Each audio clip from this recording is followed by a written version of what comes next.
All India Congress committee शोबा अखिलियत के in charge Farhan Azmi ने सदर नशीन शोबा अखिलियत PCC शेख अब्दुल्ला सोहेल की खिदमात में तोसी से मुताल्लिक़ रकम लेने के इल्ज़ामात की तरदीद की।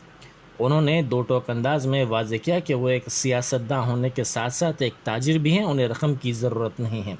उन्होंने अब्दुल्ला सोहेल से मुताल्लिक़ अफवाहों पर कहा कि जब तक नया सदर नशीन नहीं बनाया जाता अब्दुल्ला सोहेल इस ओहदे पर बरकरार रहेंगे। आप लोगों को मैं एक और चीज बताना चाह रहा हूँ, जो भी अफवाहें हो जाए कि सोहेल भाई को हटा दिया जाएगा, सोहेल भाई को तब तक नहीं हटाया जा सकता है जब तक इमरान प्रतापगढ़ी साहब नहीं